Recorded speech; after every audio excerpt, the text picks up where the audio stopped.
मंत्री स्वयं हरि स्वयं भगवान है। और वहाँ गुरु द्रोणाचार्य जी ने ये कहा था कि जहाँ कृष्ण है वहाँ धर्म है, और जहाँ धर्म है जो आदर्श वाक्य है, यह तो कृष्णस् ततो धर्मा और ये तो धर्मस् ततो ज्ञा। तो ये गुरु द्रोणाचार्य जी ने कहा था युधिष्ठिर से। और महाभारत युद्ध में एक अवसर और आता है जब पूरी कौरव सेना लगभग परास्त होने की कगार पर होती है। बड़े बड़े योद्धा सब समाप्त हो चुके होते हैं और दुर्योधन चिल्लाते हुए जब पितामह के पास आता है कि पितामह समझ नहीं आता, आप हमारे पक्ष में, गुरु द्रोणाचार्य हमारे पक्ष में, इतने बलवान योद्धा हमारे पक्ष में, सैन्य बल में हम अधिक, सैन्य दल में हम अधिक, सैन्य बल में हम कमजोर नहीं, और फिर भी हम रोज हारते चले जा रहे हैं, उसका कारण क्या है?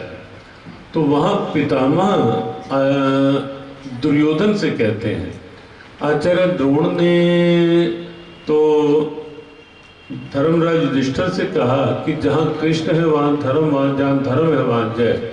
तो पितामह ने कहा दुर्योधन, तो जे यदि निष्पक्ष बात बताऊं वो ये है कि पांडव पक्ष धर्म का पक्ष है, और जहाँ धर्म है कृष्ण वही होते हैं।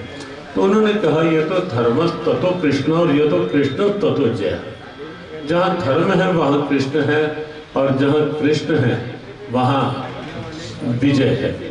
तो ये निश्चित है, लेकिन तो भी कभी कभी तो हम जानते हैं ना कि सूर्य के आगे भी कुहासा छा जाता है, सूर्य के आगे भी बादल आ जाते हैं, और सूर्य का प्रकाश कुछ आच्छादित सा हो जाता है। यद्यपि सदा के लिए आच्छादित रह नहीं सकता, कभी तो हवाएं चलती ही हैं और बादल छटते हैं।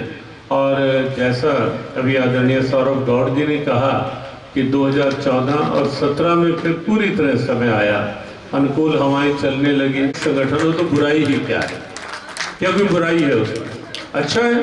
हाँ, ये अवश्य है कि सब अपना अपना कार्य संकल्पित भूमिका, समर्पित भूमिका और संगठित भूमिका सबके साथ मिल करके करते रहेंगे तो ये निश्चित है कि जहाँ धर्म है विजय वही होनी है। वो दिखाई दे ही रही है हमें कि इस समय जो वातावरण है कि अब फिर ना दोबारा से सूर्य को ढक पाए, और इसलिए फिर आगे बढ़े। सभी पूज्य संतों का स्नेह और आशीर्वाद धर्म रक्षा संघ के साथ है, और ये अच्छा है कि धर्म रक्षा संघ सभी संतों के आशीर्वाद के साथ आगे बढ़ रहा है। हमारी भी बहुत बहुत शुभकामना भी, सद्भावना भी, और जब जब जहाँ जहाँ जिस प्रकार से भी धर्म रक्षा संघ को आवश्यकता रहेगी, पूरी तरह से उनके संकल्प के साथ सदा तत्परता का प्रयास रहेगा।